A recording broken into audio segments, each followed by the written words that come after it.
नमस्कार, स्वागत है आप सभी का बायोलॉजी के वन लाइनर्स में, जिसमें हमने कल भी एक लेक्चर लिया था और उसमें 100 MCQs जो हैं वो डिस्कस करे हैं। उम्मीद करती हूँ कल का लेक्चर आपको पसंद आया होगा और इसलिए आप नेक्स्ट लेक्चर के लिए पहले से ही वेट कर रहे होंगे। ठीक है, इसी एंथुजियाज्म के साथ में हम शुरू करेंगे आज के 100 MCQs और कहीं पे भी डल नहीं पड़ेंगे। पहला क्वेश्चन देखिए, बहुत ही सिंपल क्वेश्चन पूछा है आपको। पूछा है कि normal blood sugar level, BP नहीं पूछा है आपको, शुगर यानी कि कौन सी शुगर होती है ब्लड के अंदर। ब्लड के अंदर शुगर जो होती है दैट इज ग्लूकोज, उसके नॉर्मल लेवल्स पूछे आपको ह्यूमन बीइंग में। उसके नॉर्मल लेवल्स होते हैं 120 to 150 मिलीग्राम पर डेसीलीटर। अब ये ग्लूकोज के लेवल्स क्यों इंपॉर्टेंट है? क्योंकि ग्लूकोज के लेवल्स जब एक लिमिट से एक्सीड कर जाते हैं तब हम उसे क्या कहते हैं? डायबिटीज। ओके, अगला है in which colour of light the rate of photosynthesis is maximum. Rate of photosynthesis यानी कि प्रकाश संश्लेषण की जो दर है वो अधिकतम कौन सी लाइट में पाई जाती है। यहाँ पे विच कलर ऑफ लाइट से मतलब है विबग्योर के जो सारे शेड्स हैं उनमें से कौन सी लाइट है जिसके अंदर मैक्सिमम जो है फोटोसिंथेसिस होगा। तो उसमें जो रेड लाइट है वो और जो ब्लू लाइट है, ठीक है, इन दोनों के अंदर ही मैक्सिमम होता है। बट इन दोनों में से भी अगर आपको एक ऑप्शन चूज करना हो so that will be the red light. Okay, next है कि स्मॉल पॉक्स की जो वैक्सीन है वो किसने डिस्कवर करी थी। तो इसके साथ में एक और क्वेश्चन आप कर सकते हैं कि स्मॉल पॉक्स एक ही डिजीज़ है, एक नहीं, उसके अलावा भी कुछ डिजीजेज है बट वो ह्यूमन बीइंग से रिलेटेड नहीं है, which is eradicated, which is said कि अभी स्मॉल पॉक्स के केसेस जो है वो नहीं पाए जाते हैं। WHO ने इसे कम्प्लीटली इरेडिकेटेड का स्टेटस जो है वो दे दिया है। और स्मॉल पॉक्स की वैक्सीन डिस्कवर करने वाले जो साइंटिस्ट हैं वो कौन है? वो है एडवर्ड जेनर। ठीक है, 3 क्वेश्चंस हो गए, ये समझ आ गए होंगे। नेक्स्ट, मैड हैटर डिजीज एक डिजीज है, वो किसकी पॉइजनिंग से होती है? Mad hatter, M for mad hatter, और इसको सिमिलरली हम याद रखेंगे एम फॉर मर्करी। मर्करी की पॉइजनिंग की वजह से, पारे की पॉइजनिंग की वजह से होती है mad haters disease. Next is एक डिजीज है जिसका नाम है वाइट लंग डिजीज। तो नाम से हमें इतना तो पता चल रहा है that it is related to lungs. तो वाइट लंग डिजीज़ जो है ये एक ऑक्यूपेशनल डिजीज़ है, यानी कि एक ऑक्यूपेशनल डिजीजेज वो होती हैं जब आप एक तरह के ऑक्यूपेशन में होते हैं और वहाँ पे आपको कुछ इस तरह के सब्सटेंसेस से अगर आप एक्सपोज होते हैं और वो उनकी वजह से अगर कोई डिजीज़ होती है, they are known as occupational diseases. तो जब किसी पर्सन के अंदर बहुत लंबे समय तक अगर वो इन्हेलेशन करे एस्बेस्टॉस फाइबर्स का तो उसके अंदर एस्बेस्टोसिस होता है, और एस्बेस्टोसिस का ही दूसरा नाम है white lung disease. Okay, father of taxonomy किसे कहा जाता है? टैक्सोनॉमी जो अपना क्लासिफिकेशन सिस्टम है पूरा, जिसमें हमने अलग अलग क्लासीफाई किया है 5 किंगडम्स के अंदर, देन आगे और उनकी नेमिंग है इंडिविजुअली, वो जो पूरा आपका टैक्सोनॉमी है उसके फादर कौन है? कार्ल लिनियस जो हैं, उन्हें फादर ऑफ टैक्सोनॉमी के नाम से जाना जाता है। नेक्स्ट है सिडेरोसिस जो है वो आपकी बॉडी में कौन से आयन की डिपोजिशन से होता है? तो सिडेरोसिस जो है अगर आपकी बॉडी के टिश्यूज़ के अंदर, सेल्स के अंदर अगर आयरन का डिपोजिशन हो जाता है तो जो डिजीज़ होती है उसे हम क्या कहते हैं? That disease is known as siderosis. Okay, survival of the fittest. Survival of the fittest जो है इवोल्यूशन में एक टर्म यूज करी जाती है जो अभी तक एप्लीकेबल है। तो कुछ साइंटिस्ट उस टाइम में थे जो सर्वाइवल ऑफ फिटेस्ट के को मानते थे कि that is the right thing, evolution में जैसे जैसे हम आगे बढ़ रहे हैं यही हो रहा है। बट ये टर्म पूछा है कि सबसे पहले किसने दी थी, किसने यूज़ करी थी? तो हर्बर्ट स्पेंसर जो थे, इन्होंने सर्वाइवल ऑफ द फिटेस्ट जो आपका ये फ्रेज है ये दिया था कि जो सबसे ज़्यादा फिट होगा कंपटीशन में, सर्वाइवल उसका ही सबसे ज़्यादा होगा। ओके, सो अगेन अगर आप इसको थोड़ा याद करना चाहो तो सर्वाइवल एंड स्पेंसर आप याद कर सकते हो, बिकॉज स्पेंसर नाम से आपको बहुत ज़्यादा साइंटिस्ट नहीं मिलेंगे कि आप वहाँ कंफ्यूज हो। Name the double membrane structures in a cell. एक कोशिका के अंदर आपको उन स्ट्रक्चर्स के नाम बताने हैं जिनके ऊपर 2 मेम्ब्रेन्स प्रेजेंट हो। तो ये डबल मेम्ब्रेन वाले स्ट्रक्चर्स आपके होते हैं, एक माइटोकॉन्ड्रिया जिसके अंदर 2 मेम्ब्रेन्स प्रेजेंट होती है, क्लोरोप्लास्ट जो प्लांट सेल में पाया जाता है उसके अंदर भी 2 सेल मेम्ब्रेन प्रेजेंट होती है। एंड अगेन अगर आप बताना चाहो तो न्यूक्लियस, न्यूक्लियस भी आपका क्या है? डबल मेम्ब्रेन स्ट्रक्चर है। न्यूक्लियस सेल ऑर्गेनल नहीं है, सेल ऑर्गेनल नहीं पूछा था आपको, बट फिर भी न्यूक्लियस की डबल मेम्ब्रेन्स होती हैं। Okay, which cell organelle is known as power house of the cell? बहुत ही ईजी है, कोशिका का बिजली घर किसे कहा जाता है? तो पावर हाउस किसे कहेंगे हम? जहाँ पे एनर्जी का प्रोडक्शन होता हो। और एक कोशिका के अंदर जो माइटोकॉन्ड्रिया है उसके अंदर एनर्जी का प्रोडक्शन होता है in the form of ATP, इसीलिए माइटोकॉन्ड्रिया जो है उसे कहा जाता है power house of the cell, कोशिका का बिजली घर। नेक्स्ट आपको बताना है name a plant in which a part of a leaf gives rise to new plant. आपको एक ऐसे पौधे का नाम बताना है, एक ऐसे प्लांट का जिसके अंदर लीफ जो है उनकी पत्ती के एक भाग से ही नया प्लांट जो है वो एराइज हो जाता है। ठीक है, तो इससे ये जो प्लांट है ये होता है ब्रायोफिलम। तो ब्रायोफिलम की लीफ जो है उसके उस पर बड्स होते हैं, अगर वो फॉल कर जाते हैं नीचे तो वहाँ से उस बड से ही एक न्यू प्लांट एराइज हो जाता है। तो ये एक तरह का यूनिक एग्जाम्पल है, इसलिए हमने यहाँ पे दिया है। तो आप ये याद रखें दैट ब्रायोफिलम इस तरह का एग्जाम्पल है जिसमें जो प्रोपिगेशन है वो उसके लीफ के एक पार्ट से ही हो जाता है। हाउस फ्लाई का पूछा है कि हाउस फ्लाई कौन से डिजीज को स्प्रेड करती है। हाउस फ्लाई जो घरेलू मक्खी है वो कॉलेरा जो है हैजा, जो आपका एक बैक्टीरियल डिजीज है। विब्रियो कॉलेरी जो है एक बैक्टीरिया है जिसकी वजह से कॉलेरा होता है। Let me right here. और उसको फैलाने के अंदर जो हाउस फ्लाई है उसका एक इम्पॉर्टेंट रोल होता है, विब्रियो कॉलेरी। ठीक है, नेक्स्ट इज सेल का जेनेटिक यूनिट बताना है आपको, यानी कि सेल का वो पार्ट जहाँ पे आपको जीन्स मिलते हैं। जेनेटिक यूनिट सेल का क्या होगा, जीन्स होंगे, या फिर अगर जेनेटिक यूनिट सेल का पूछा है तो न्यूक्लियस भी आई गेस यहाँ पे हो सकता है। ओके, तो यहाँ पे आपको ऑप्शंस देखने होंगे, अगर ऑप्शंस आपको प्रोवाइड किए जाते हैं तो। बेसिकली जेनेटिक यूनिट वही होगा जो आपका एक जो सेल है उससे नेक्स्ट सेल के अंदर भी ट्रांसफर हो, या इसी तरह से एक जो जनरेशन है उससे उसके नेक्स्ट जनरेशन में ट्रांसफर होने वाला पार्ट। तो आई गेस न्यूक्लियस जो है वो यहाँ पे वो ज़्यादा अप्रोप्रिएट आंसर होना चाहिए था इसका। ओके, आई चेक इट और फिर मैं आपको बता दूंगी। Next is total number of bones पूछे आपसे ह्यूमन बॉडी के अंदर। टोटल नंबर ऑफ बोन्स जो एडल्ट के अंदर होती हैं वो कितनी होती है, 206। यहाँ पे मैंने एडल्ट स्पेसिफाई क्यों किया है, क्योंकि क्वेश्चन में नहीं दिया है अगर कुछ भी एडल्ट या चाइल्ड तो हम 206 ही बोलेंगे। बट अगर इन्फेंट की बात करी गई है, अगर क्वेश्चन में स्पेसिफाई किया गया है कि आपको इन्फेंट में टोटल नंबर ऑफ बोन्स बतानी है तो वो नंबर अलग होगा। ओके, और वो क्या होगा वो भी हम आपको बताएंगे। Next is the exchange of gases in mammals takes place in. Exchange of gases जो है वो कौन से पार्ट में होता है मैमल्स के अंदर। तो देखिए हमारा जो लंग्स हैं, इस तरह से हमारे ये जो लंग्स हैं इनके अंदर क्या है, इस तरह से छोटी छोटी स्ट्रक्चर्स प्रेजेंट है। सॉरी ये ढंग से नहीं बनी है, ये देखिए इस तरह से कुछ ऐसे बैग लाइक ऐसे पाउचेस प्रेजेंट है पूरे आपके लंग के अंदर। और ये जो स्ट्रक्चर है इस तरह की इनको कहा जाता है एल्वियोलाई। और यहाँ पर एक्चुअली गैसेस का एक्सचेंज होता है। ये जो एल्वियोलाई है इनके बाहर आपकी ब्लड वेसल्स प्रेजेंट होती हैं और यहाँ पे होता है आपका गैस का एक्सचेंज। ओके, तो correct answer is alveoli.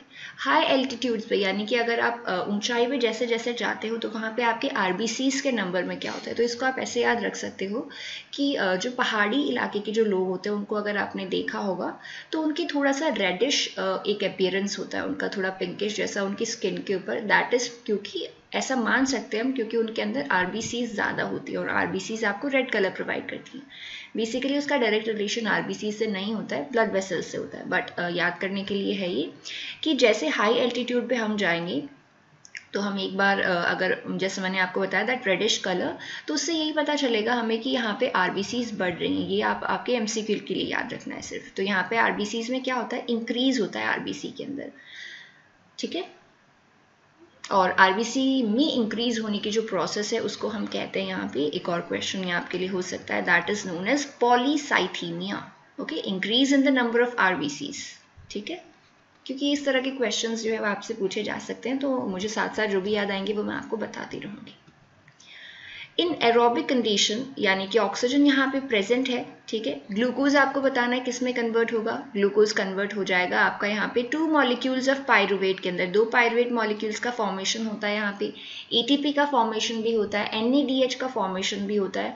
But usually pyruvate ही आपसे पूछा जाएगा। और ये जो पूरी प्रोसेस है उसको हम क्या कहते हैं, ग्लाइकोलाइसिस। ओके, ठीक है।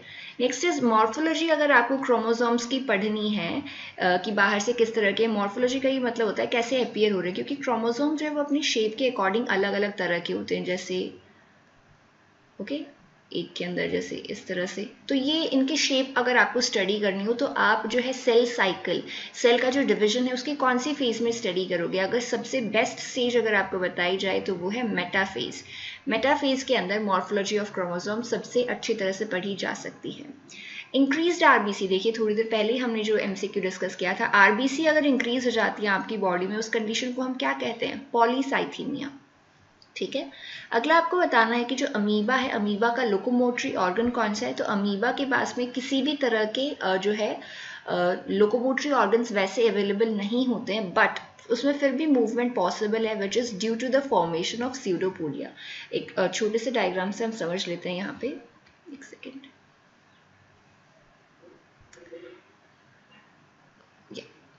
तो ये देखिए अमीबा जो है उसकी कोई रेगुलर स्ट्रक्चर नहीं होती है, इस तरह का होता है अमीबा। और अगर अमीबा को यहाँ पे अगर अपना फूड पार्टिकल विजिबल है तो अमीबा यहाँ पे सिंपली क्या करेगा, अपना जो ये साइटोप्लाज्म है उसको इस तरह से इसके बाहर से फैलाना शुरू कर देगा। तो ये इस तरह की स्ट्रक्चर्स यहाँ पे निकलती हैं और ये फाइनली आकर के इस तरह से फ्यूज हो जाएंगे, ये जो फूड पार्टिकल है उसके बाहर।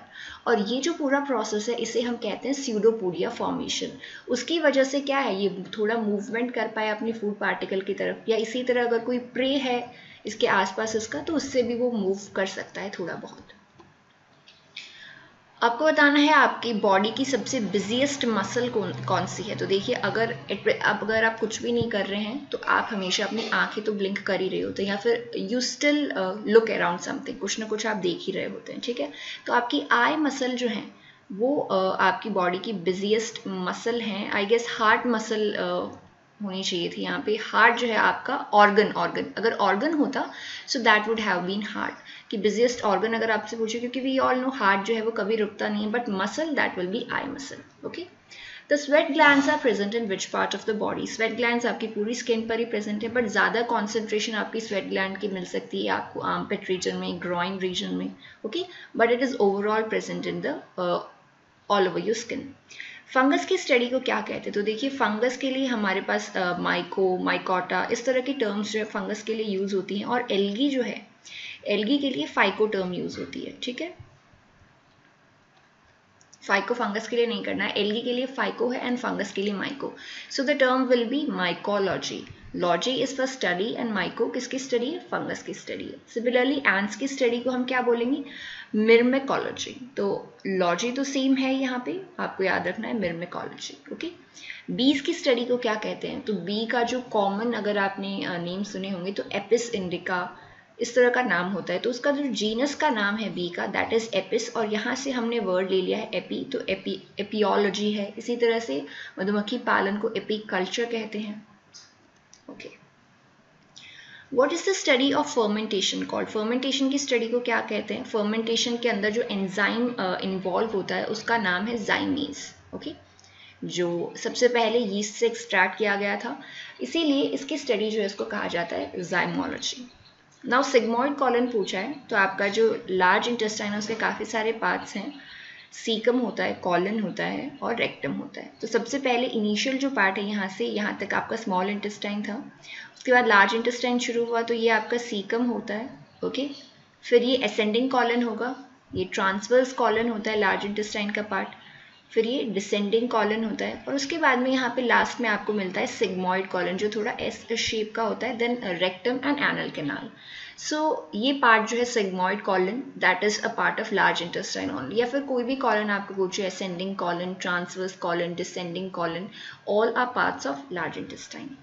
Biologically marriage should be avoided. कौन से ऐसे ब्लड ग्रुप हैं जिनके बीच में मैरिज जो है वो अवॉइड करनी चाहिए, नहीं होनी चाहिए।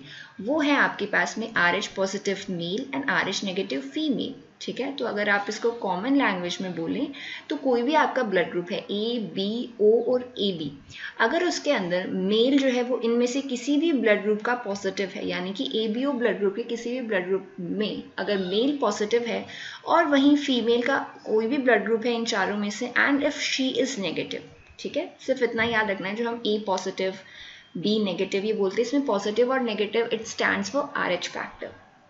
तो अगर ये कॉम्बिनेशन है तो इनके बीच में मैरिज अवॉइड करनी चाहिए। क्यों? क्योंकि इनका जो बेबी होगा, फर्स्ट बेबी, वहाँ पे इनको डिलीवरी के टाइम पे काफ़ी सारी प्रॉब्लम्स हो सकती हैं, एंड बहुत सारी सिचुएशंस में देयर इज़ अ पॉसिबिलिटी कि मदर जो है वो अगर प्रॉपर अवेयरनेस नहीं हो तो there can be complications, okay. Most fish do not sink in water because of the presence of, जो फिशेज हैं वो वाटर में सिंक नहीं करती हैं, पानी में डूबती नहीं है। क्यों? क्योंकि उनके अंदर स्विम ब्लैडर और एयर ब्लैडर जो है वो प्रेजेंट होते हैं, ठीक है। तो ये हम याद रखेंगे, स्विम ब्लैडर प्रेजेंट होते हैं उनके अंदर, और दूसरा उनमें एयर ब्लैडर प्रेजेंट होते हैं, विडाल टेस्ट जो है वो किसके लिए परफॉर्म किया जाता है? विडाल टेस्ट जो है वो टाइफॉइड फीवर के लिए परफॉर्म किया जाता है। टाइफॉइड अगेन अगर आपको मालूम है तो प्लीज़ लेट मी नो कि कौन जो है किसकी वजह से टाइफॉइड फीवर होता है, कौन इसका कॉजेटिव ऑर्गेनिज्म है।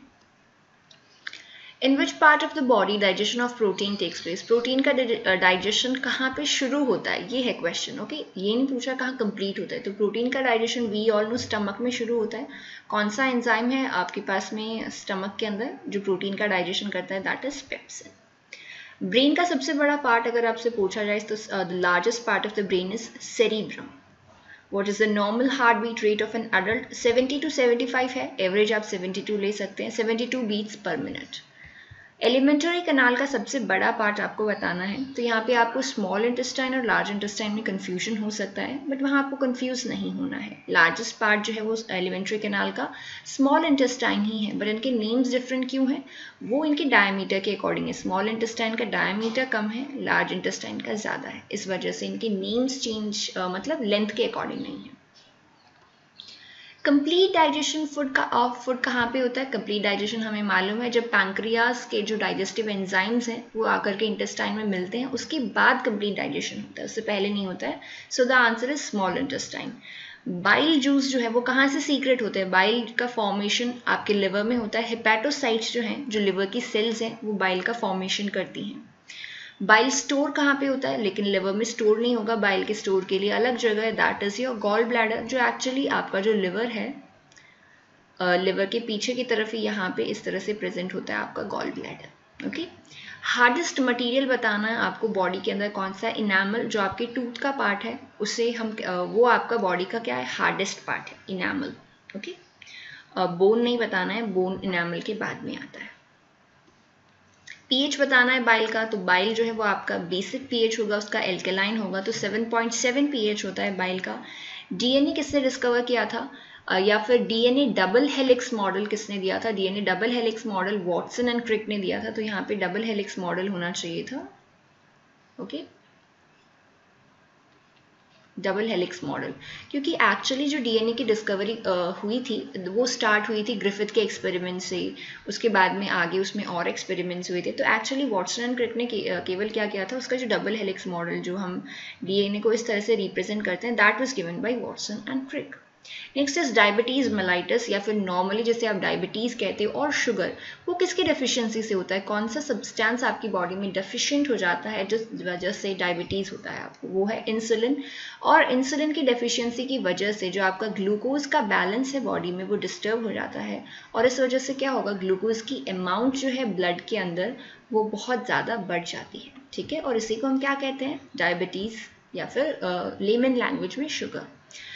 इंसुलिन कहाँ से सीक्रेट होता है? इंसुलिन पैंक्रियाज से सीक्रेट किया जाता है। तो पैंक्रियाज एक मिक्स्ड टाइप की ग्लैंड है, ये हार्मोन्स भी रिलीज करती है लाइक इंसुलिन एंड ग्लूकागॉन, और उसके साथ साथ में इसका एक्सोक्राइन पार्ट भी है जहाँ से डाइजेस्टिव जूसेस रिलीज करती है। तो ये भी इंपॉर्टेंट क्वेश्चन है, आज मैंने आपको डिस्कस किया है यहाँ पे। हो सकता है आगे एक दो लेक्चर के बाद में मैं फिर से ये क्वेश्चन डालूँ और आपसे पूछूँ।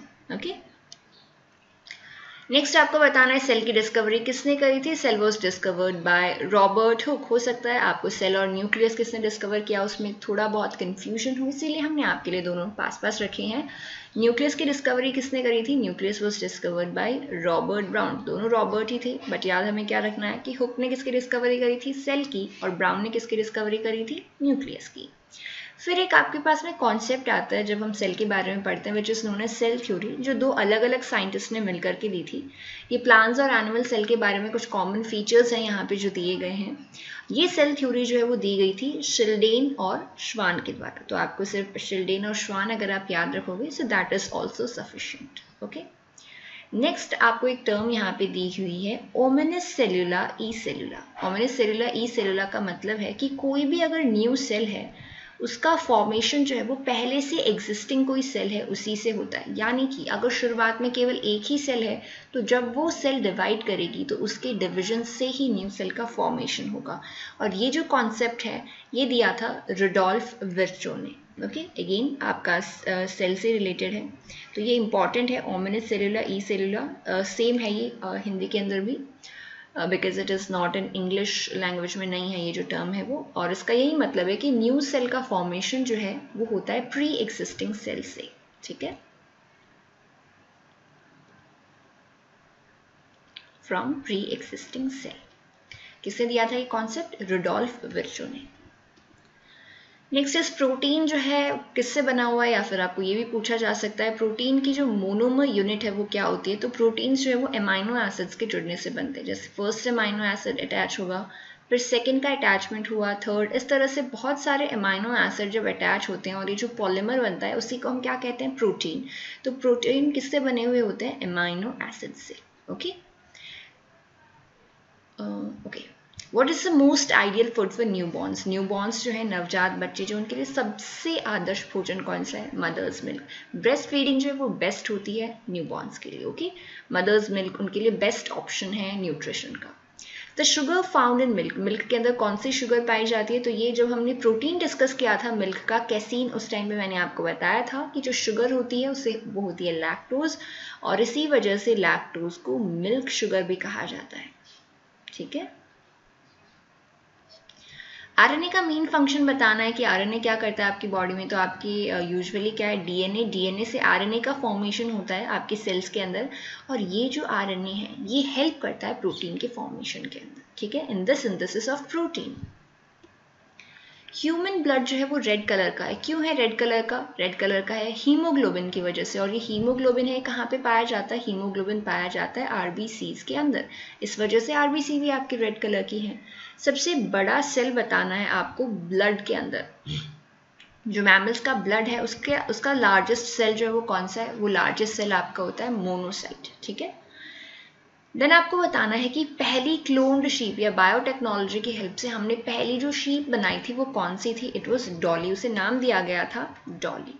ठीक है, अगला है बीटी सीड्स। बीटी सीड्स जो है एक्चुअली कॉटन से सबसे ज़्यादा रिलेटेड है, वैसे बाकी से भी रिलेटेड है, ब्रिंजल वगैरह से भी। तो यहाँ पे क्या होता है, एक बैक्टीरिया है बैसिलस thuringiensis, वहाँ से हमने एक जीन लिया है और उस जीन को हमने स्पेसिफिकली इस तरह के अलग अलग सीड्स में इंट्रोड्यूस किया है। ठीक है, और उसकी वजह से हमने इसको पेस्टिसाइड रेजिस्टेंस प्रोवाइड किया है, paste resistance, sorry not pesticide.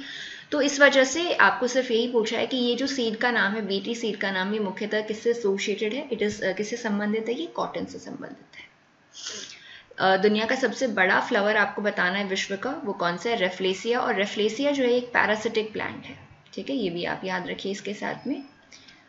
Chloroplast जो है उसका मेन फंक्शन क्या होता है? तो क्लोरोप्लास्ट जो है उनके अंदर आपका क्लोरोफिल पिगमेंट जो है वो प्रेजेंट होता है। क्लोरोफिल पिगमेंट जो है ये आपका इन्वॉल्व होता है फोटोसिंथेसिस के अंदर या फिर प्रकाश संश्लेषण में। आपको बतानी है वो डिजीज जो ब्लड ट्रांसफ्यूजन की वजह से एक से दूसरे पर्सन में फैल सकती है। तो जब भी ब्लड आप डोनेट करते हो तो उस टाइम पे कुछ आपके टेस्ट वगैरह होते हैं, देन उसके ब्लड डोनेशन के बाद में भी आपका ब्लड जो है, ब्लड का सैंपल लिया जाता है पहले, और ब्लड का ट्रांसफ्यूजन या फिर आपका जो बैग में ब्लड फिलिंग होती है वो बाद में स्टार्ट होता है। वो जो सैंपल है वहाँ पे टेस्ट किया जाता है अलग अलग डिजीजेस का के बारे में कि उनमें से कोई एंटीजन या किसी भी तरह का कुछ मॉलिक्यूल तो प्रेजेंट नहीं है, क्योंकि कुछ डिजीजेस हैं जो ब्लड ट्रांसफ्यूजन से फैल सकती हैं। और वो कौन से हैं? जैसे कि HIV है, मलेरिया है, क्योंकि फीमेल एनाफिलीज जो मॉस्किटो है वो आपको ब्लड में मिलती है यूजुअली। हेपेटाइटिस जो है, हेपेटाइटिस में भी यूजुअली आई गेस हाँ hepatitis B is an STD। Okay, तो ये कुछ डिजीजेस है जो आपके ब्लड ट्रांसफ्यूजन से फैल सकती हैं, इसीलिए ब्लड की प्रॉपर टेस्टिंग पहले होना बहुत ज़रूरी है। देन आपको बताना है विटामिन K जो है उसका स्पेसिफिक रोल है कोई एक प्रोसेस के अंदर, और वो हमने बात की थी क्लोटिंग के अंदर। और वो क्या है प्रोसेस कि वहाँ पे प्रोथ्रोम्बिन फॉर्मेशन होता है, जो क्लोटिंग प्रोसेस है वहाँ पे, और प्रोथ्रोम्बिन के फॉर्मेशन में विटामिन K जो है हेल्प करता है। स्कैवेंजर्स ऑफ अर्थ आपको बताने हैं कौन है, सफाई करता कौन है आपके अर्थ के? They are bacteria and fungi. ये स्कैवेंजर्स हैं, कोई भी डेड या डीकम्पोज इस तरह की चीज़ें होती हैं उनको भी अर्थ से साफ कर देते हैं। Okay, which drug is effective against tuberculosis? Tuberculosis के ट्रीटमेंट में कौन सी दवा प्रभावी है? बहुत सारी ड्रग्स हैं, बट यूजुअली जो MCQs में आपको मिल सकती है वो स्ट्रेप्टोमाइसिन है। उसके अलावा भी हम उनमें नहीं जाएंगे। ओके, हम याद रखेंगे अभी के लिए सिर्फ स्ट्रेप्टोमाइसिन। नेक्स्ट आपको बताना एक डिजीज़ है जिसका नाम है गॉइटर, और ये किसकी कमी के कारण होती है? आयोडीन की कमी के कारण होती है, और इस वजह से ही आयोडाइज्ड जो सॉल्ट है उसका इंटेक बहुत नेसेसरी है। अब देखिए कई बार होता है कि पेशेंट जो है उसे बायोलॉजिकली डेड बता दिया जाता है, तो वहाँ पे जब बायोलॉजिकली डेथ डेड जो नहीं यूज़ किया गया पेशेंट के लिए, उसमें कौन सा ऑर्गन है जो डेड हो जाता है। बेसिकली ब्रेन डेड जो पर्सन होता है तो हम उसे बायोलॉजिकल डेथ बोल देते हैं। Okay, the longest cell of the human body की सबसे लंबी कोशिका अगर आपको बतानी है तो वो आपका होता है न्यूरॉन। न्यूरॉन सेल इस तरह से होता है, देखिए छोटा सा पिक्चर आपको दिखा देते हैं। तो ये इसका सब बहुत बड़ा एक्सॉन होता है, एक्सॉन के बाद में यहाँ पे इसके टर्मिनल्स होते हैं। तो ये जो सेल है ये इतना बड़ा होता है। सो बेसिकली बाकी सेल्स जो है वो हम यूजुअली इस तरह से सर्कल में बनाते हैं। तो आप देख सकते हैं कि ये सबसे लॉन्गेस्ट सेल है। In which tissue of human being there is no cell division after birth? Birth के बाद में ऐसी कौन सी सेल है आपकी बॉडी की जहाँ पे कोई भी डिविजन नहीं होता है, कोई भी विभाजन नहीं पाया जाता है? वो आपकी कौन सी होती है? नर्व सेल्स ही होती हैं। इसीलिए कहा जाता है कि जो नर्व सेल है आपकी वो लीस्ट रीजेनरेटिव होती हैं। हॉर्मोन्स आपको बताने हैं जो ओरल कॉन्ट्रासेप्टिव के फॉर्म में यूज़ करे जाते हैं। वैसे वो अकेले प्रोजेस्टेरॉन नहीं होते, प्रोजेस्टेरॉन और एस्ट्रोजन जो है उनका कॉम्बिनेशन होता है। और ये आर्टिफिशियली या फिर अगर हम कहें मैन मेड एस्ट्रोजन और प्रोजेस्टेरॉन के फॉर्म्स होते हैं, यानी कि जो आपकी बॉडी में पाया जाता है उनमें कुछ मॉडिफिकेशन के साथ में ये होते हैं। और अकॉर्डिंग टू किस तरह का ये फंक्शन कर रहे हैं बॉडी में जा कर के, इनकी जो अमाउंट है प्रॉपर आपकी ओरल कॉन्ट्रासेप्टिव में वो दूसरा आपको प्रोवाइड किया जा सकता है, जिसमें या तो प्रोजेस्टेरॉन ज़्यादा हो, एस्ट्रोजन कम हो, इस तरह से। बट हार्मोन्स जो है वो दोनों प्रेजेंट होते हैं यहाँ पे। ठीक है, What is the name of the gas that escapes at the time of photosynthesis? कौन सी ऐसी गैस है जो फोटोसिंथेसिस के टाइम पे निकलती है या फिर रिलीज होती है? यानी आपको बेसिकली प्रोडक्ट्स के बारे में बताना है। तो ऑक्सीजन गैस जो है उसका फॉर्मेशन होता है फोटोसिंथेसिस में, and at the end of photosynthesis वही जो है वो रिलीज होती है। सर्वाइवल ऑफ द फिटेस्ट, जैसा मैंने आपको बोला था कि कुछ साइंटिस्ट ऐसे थे जिन्होंने इस कॉन्सेप्ट को सपोर्ट किया था। उनमें से डार्विन एक ऐसे साइंटिस्ट थे जिन्होंने इस कॉन्सेप्ट को सपोर्ट किया था, सर्वाइवल ऑफ द फिटेस्ट को, जो किसने दिया था? स्पेंसर ने, हर्बर्ट स्पेंसर। मिल्क को जो है आजकल कंप्लीट फूड या बैलेंस्ड डाइट नहीं माना जाता है। क्यों? क्योंकि उसके अंदर दो इंपॉर्टेंट चीज़ें जिनकी डेफिशिएंसी है, पहला है आयरन और दूसरा है विटामिन सी। तो आयरन जो है आपको हमें मालूम है, अगर आयरन की डेफिशिएंसी होती है तो अनीमिया हो सकता है। सिमिलरली विटामिन सी भी हमारे लिए बहुत इंपॉर्टेंट है, एंटीऑक्सीडेंट्स का काम करता है ये, उसके साथ साथ इम्यूनिटी प्रोवाइड करता है। ठीक है, people who drink alcohol in large quantities, ऐसे लोग जो बहुत ज़्यादा शराब का सेवन करते हैं उनके अंदर उनके लिवर में एक डिजीज़ जो है वो बहुत ही कॉमनली पाई जाती है, और उस डिजीज़ को हम कहते हैं सिरोसिस। ठीक है, वो डिजीज़ कौन सी होती है? सिरोसिस। ये आपको याद रखना है, एल्कोहलिक्स में बहुत ज़्यादा पाई जाती है। फैट जो है अगर ह्यूमन बॉडी में डिपॉजिट होगा तो वो कौन से टिश्यू के अंदर डिपॉजिट होगा? एडिपोज टिश्यू जो है वो आपका स्किन जो है, स्किन के नीचे प्रेजेंट होता है। यहाँ पे सबक्यूटेनियस बोलते हैं इसीलिए हम इसको। तो एडिपोज टिश्यू के अंदर जो है पूरा एक्सेस फैट, एडिपोज सेल्स हैं यहाँ पे, उनके अंदर डिपॉजिट होगा। ओके, अब देखिए ये एपीकल्चर, एपियोलॉजी की हमने बात करी थी, उसी टाइम पे मैंने आपको बताया था एपीकल्चर के बारे में। जब आप ब्रीड कर रहे हो बीज को या फिर उनका पालन कर रहे हो, उसे हम क्या कहते हैं? एपीकल्चर। बैक्टीरियल सेल जो है वो किस तरह के सेल का एग्जाम्पल है? तो बैक्टीरियल सेल जो है यानी कि जो मोनेरा किंगडम है वो एग्जाम्पल है एक प्रोकैरियोटिक सेल का। प्रोकैरियोटिक सेल क्या होता है? जिसके अंदर एक डिफाइंड न्यूक्लियस नहीं होता है। यानी कि ये अगर बैक्टीरिया का सेल है तो ये इसके अंदर इस तरह से आपका जो मॉलिक्यूल है डीएनए का वो प्रेजेंट तो होगा, पर कोई भी इसका स्पेसिफिक न्यूक्लियस नहीं होगा, न्यूक्लियर मेम्ब्रेन इसके अंदर नहीं पाई जाती है।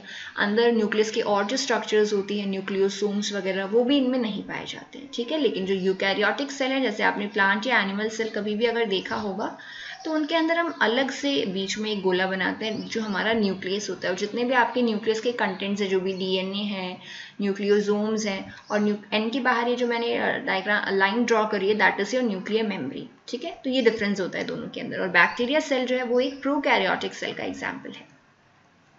फ्लूइड मोजाइक मॉडल जो है सेल मेम्ब्रेन की स्ट्रक्चर जिसमें बताई गई थी वो किसने दिया था? तो इसमें हम याद करेंगे सिंगर एंड निकोलसन। ठीक है, दो वर्ड्स आपको याद रखने हैं, किन्होंने दिया था कि सिंगर ने और निकोलसन ने। आउटर मोस्ट बाउंड्री बतानी है आपको सेल की, प्लाज्मा मेम्ब्रेन। प्लाज्मा मेम्ब्रेन भी हो सकती है, सेल वॉल भी हो सकती है। उसको आपने क्वेश्चन में देखना होगा कि वो आपके लिए किसके बारे में पूछा है, प्लांट के बारे में पूछा है, एनिमल के बारे में पूछा है। अगर प्लांट सेल के बारे में पूछा है तो सबसे बाहर आपको सेल वॉल भी मिलेगी, बट एनिमल सेल में सेल वॉल एब्सेंट होती है। तो अगर सारे सेल्स के लिए जनरलाइज्ड अगर हम बोलें तो प्लाज्मा मेम्ब्रेन। ठीक है।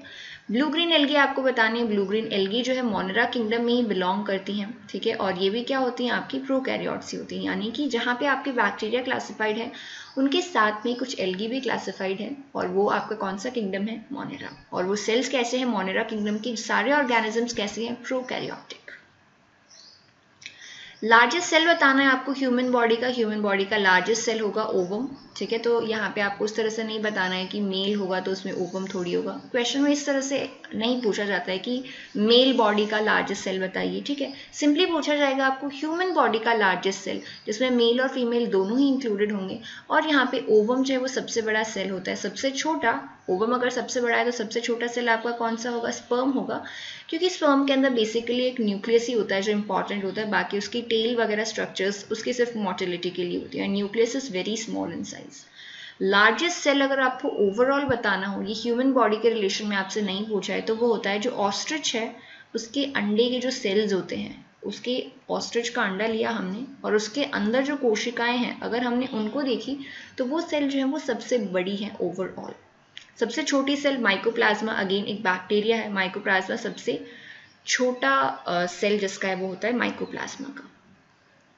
आपको एक सेल ऑर्गेनल बताना है जिसके अंदर मेम्ब्रेन नहीं होती है, जो मेम्ब्रेन लेस है, इसका एग्जाम्पल होगा आपका राइबोसोम। राइबोसोम आपकी रफ एंडोप्लाज्मिक रेटिकुलम जो है उसके अटैच होती है, उसकी वजह से ही उनको रफ बोला जाता है। प्लांट प्लांट की जो सेल वॉल है, जैसा मैंने आपको बताया कि एनिमल्स के अंदर तो सेल वॉल एब्सेंट ही होती है, जैसे यहाँ पे आपको क्वेश्चन पूछा है, आपको वो ऑर्गेनिज्म बताना है जिनमें सेल वॉल एब्सेंट है, वो आपके कौन होंगे, एनिमल्स होंगे। अब जिनमें सेल वॉल प्रेजेंट है उनमें दो इंपॉर्टेंट आपके पास में आते हैं, एक होते हैं प्लांट्स और दूसरे होते हैं आपके पास में फंगस। आपको बताना है प्लांट्स के अंदर सेल वॉल किससे बनी हुई होती है, प्लांट्स के अंदर सेल वॉल बनी हुई होगी सेल्यूलोज, हेमीसेल्यूलोज और पेक्टिन से। वहीं अगर आपको फंगस की सेल वॉल पूछी जाए तो फंगस के बाकी कंपोनेंट्स तो उसमें होंगे, बट सबसे इंपॉर्टेंट चीज जिसके बिहाफ पे हम डिफ्रेंशिएट करेंगे इन दोनों सेल वॉल को, वो आपकी कौन सी होगी, वो एक केमिकल है जिसका नाम है काइटिन, ठीक है। तो काइटिन जो है वो फंगस की सेल वॉल में प्रेजेंट होता है, ओके। 5 किंगडम क्लासिफिकेशन जो है जिसमें हमने क्लासिफाई किया है पूरे ऑर्गेनिजम्स को, मोनेरा, प्रोटिस्टा, फंगाई, प्लांटी और एनिमेलिया के अंदर, ये किसने दिया था, ये दिया था R.H. विटेकर ने, ओके। देन आपको बताना है 5 किंगडम क्लासिफिकेशन के पांचों किंगडम कौन कौन से, पांचों किंगडम कौन कौन से आपके, मोनेरा है, प्रोटिस्टा है, फंजाई है, प्लांटी है और एनिमेलिया है। प्रोकैरियोटिक ग्रुप कौन सा है इनमें से, मोनेरा जो है पहला जो ग्रुप है उसके अंदर सारे ऑर्गेनिजम्स जो है वो कैसे हैं, प्रोकैरियोटिक सेल्स उनके अंदर पाए जाते हैं। मोनेरा किंगडम में सबसे इंपॉर्टेंट ऑर्गेनिज्म या फिर बेसिक ऑर्गेनिज्म या सबसे ज्यादा पाया जाने वाला ऑर्गेनिज्म कौन सा है, बैक्टीरिया, यानी मोनेरा किंगडम पूरा बैक्टीरिया से भरा पड़ा है, कुछ उसमें और इधर उधर की एल्गी वगैरह भी मिल सकते हैं। सेल मेम्ब्रेन की अगर हम बात करें तो जो हमने बताया था सिंगर और निकल्सन ने, जो आपको फ्लूइड मोज़ेक मॉडल दिया था, उसमें उन्होंने यही बोला था कि आपकी जो सेल मेम्ब्रेन है ये फॉस्फोलिपिड बाइलेयर की बनी हुई होती है, यानी कि इस तरह से ये जो लिपिड्स हैं, अगर ये एक लिपिड मॉलिक्यूल है, ठीक है, ये एक लेयर होगी लिपिड की और ये दूसरी लेयर होगी लिपिड की, तो ये जो दो लेयर्स हैं बाय लेयर, इसे ये इस तरह से अगर आगे कंटिन्यू करेंगे तो यही आपका क्या होगा, सेल मेम्ब्रेन का फॉर्मेशन होगा और कुछ एडिशनल स्ट्रक्चर्स यहाँ पे और प्रेजेंट होती हैं। सेल मेम्ब्रेन की परमिएबिलिटी के बारे में अगर हम बात करें कि किस तरह के मॉलिक्यूल्स, क्या वो किसी भी तरह के मॉलिक्यूल्स का मूवमेंट जो है वो अलाउ करेंगी, यानी कि अंदर से बाहर मॉलिक्यूल्स को जाने देंगी क्या, या फिर कोई भी सब्सटेंस का वो एक्सचेंज नहीं होने देती हैं, तो आपकी जो सेल मेम्ब्रेन है वो होती है सेमी परमिएबल, यानी कि ये थोड़ा भेदभाव करती हैं, कुछ सब्सटेंस जो है उनको सेल मेम्ब्रेन को क्रॉस करके अंदर आने देंगी और कुछ सब्सटेंस को बाहर भी जाने देंगी, बट ऐसा सारे सब्सटेंसेस के साथ में नहीं होता है, इसीलिए हमने इसे क्या बोला, सेमी परमिएबल। सेमी मतलब सेमी हम यूज करते हैं यूजुअली हाफ के लिए, okay. The role of cilia and flagella, cilia और फ्लैजेला का रोल किस में होता है, ये दोनों लोकोमोटरी ऑर्गन्स है, मूवमेंट में जो है ये हेल्प करते हैं, और बैक्टीरिया जो यूजुअली उसमें आपको फ्लैजेला मिलेगा। इसी तरह आपने स्पर्म की स्ट्रक्चर अगर कभी पढ़ी होगी तो स्पर्म के अंदर भी टेल होता है, टेल के अंदर क्या होता है, फ्लैजेला या cilia, tell me. The cell organelles which have their own DNA, आपको बताना है वो कोशिकांग जिनके अंदर अपना खुद का डीएनए प्रेजेंट होता है, तो ये दो ही हैं सिर्फ, माइटोकॉन्ड्रिया और क्लोरोप्लास्ट, ये दो थे जिनके अंदर डबल मेम्ब्रेन थी। और अभी एक और चीज मैंने आपको इन दोनों में जो कॉमन बताई है वो है कि इन दोनों के पास में अपना खुद का डीएनए प्रेजेंट होता है। रफ एंडोप्लाज्मिक रेटिकुलम रफ क्यों होता है? क्योंकि रफ है तो उसके ऊपर कोई आर नेम की स्ट्रक्चर होगी एंड दैट इज राइबोसोम। अगर आपको पहले से याद है कि इस पर राइबोसोम प्रेजेंट होते हैं तो वेल एंड गुड, नहीं याद है तो याद रखिए इस तरह से कि रफ है, रफ पे ribosome. Traffic police of the cell किसे बोला जाता है? गोल्जी अपैरेटस जो हैं उनको आपकी सेल का ट्रैफिक पुलिस कहा जाता है। Okay, traffic police. कैंसर के ट्रीटमेंट में क्या यूज़ करते हैं? कैंसर के ट्रीटमेंट में कीमोथेरेपी और रेडियोथेरेपी, ये दोनों टेक्निक्स जो है वो हम यूज़ करते हैं। ठीक है, कीमोथेरेपी एंड रेडियोथेरेपी। रेडियोथेरेपी में रेडिएशंस का एक्सपोजर किया जाता है जो भी आपके कैंसर सेल्स हैं उनके ऊपर। Blood does not clot inside the body. Blood जो है कभी भी आपकी ब्लड वेसल्स हैं उनके अंदर क्लॉट नहीं करता है। ऐसा क्यों? क्योंकि आपके ब्लड के अंदर एक स्पेशल सब्सटेंस प्रेजेंट है और वो स्पेशल सब्सटेंस है हेपेरिन, जो ब्लड को क्लॉट नहीं होने देता है। ओके, इंसेक्टिवोरस प्लांट जो है वो कहाँ पे ग्रो करते हैं? ठीक है, तो ये क्वेश्चन देखिए दो तरह से आपको पूछा जा सकता है कि क्या इंसेक्टिवोरस प्लांट ऑटोट्रॉफिक होते हैं या नहीं होते हैं। तो क्वेश्चन ये है कि बात ये है कि इंसेक्टिवोरस प्लांट अपना भोजन तो खुद बनाते हैं बट फिर भी वो इंसेक्ट्स को खाते हैं। ऐसा क्यों? ये नाइंसाफ़ी क्यों है? ये इसलिए है क्योंकि इंसेक्टिवोरस प्लांट जहाँ पे उगते हैं वो सॉइल जो है वो नाइट्रोजन में डेफिशिएंट होती है और उनको नाइट्रोजन की कमी रहती है हमेशा। अगर उन्हें नाइट्रोजन कमी को पूरा करना है उसके लिए उन्होंने एक और मेथड निकाला है जो क्या है, वो इंसेक्ट्स को खा लेते हैं और इंसेक्ट्स का जो स्केलेटन है उसके अंदर थोड़ा बहुत नाइट्रोजन प्रेजेंट है तो उनकी नाइट्रोजन की डेफिशिएंसी है वो वहाँ से कंप्लीट हो जाती है। ठीक है, कैरेट का कलर जो है वो किस वजह से होता है? एक पिगमेंट है जो कैरेट में प्रेजेंट है, कैरोटीन, उसकी वजह से कैरेट का कलर रेड होता है। फोटोसिंथेसिस का प्राइमरी प्रोडक्ट क्या है? वैसे फोटोसिंथेसिस के जो प्रोडक्ट्स हैं उनमें ग्लूकोज है और ऑक्सीजन मेन है। प्राइमरी प्रोडक्ट अगर आपको पूछा जाए तो वो ग्लूकोज है, क्योंकि प्लांट्स जो फोटोसिंथेसिस कर रहे हैं वो इसलिए नहीं कर रहे हैं कि उनको सारी दुनिया को ऑक्सीजन प्रोवाइड करना है, वो अपने लिए खाना बनाना चाहते हैं इसलिए कर रहे हैं। सो प्राइमरी प्रोडक्ट बोलेंगे हम ग्लूकोज को। Where does the oxygen released during photosynthesis come from? जो ऑक्सीजन रिलीज हुई है फोटोसिंथेसिस के टाइम पे वो कहाँ से आई है? जो वो आती है वाटर से और कार्बन डाइऑक्साइड से नहीं आती है, ये हमें याद रखना है। वाटर से फॉर्मेशन होता है ऑक्सीजन का। Last question, What is used to connect the broken bones? वो broken bones, कोई भी हड्डी अगर आपकी टूटी होगी तो आपने देखा होगा आपको बड़ा सा प्लास्टर बांध दिया होगा और उस प्लास्टर के अंदर प्लास्टर ऑफ पेरिस को यूज किया जाता है, यानी कि बीच में वो जब आप प्लास्टर को रैप कर रहे होते हैं उस टाइम पे। ठीक है, प्लास्टर ऑफ पेरिस, POP। ये आज के हमारे 100 MCQs हैं। उम्मीद है आपको समझ आए होंगे और आप फिर मिलते हैं आपसे नेक्स्ट लेक्चर के अंदर। Thank you and have a very nice day.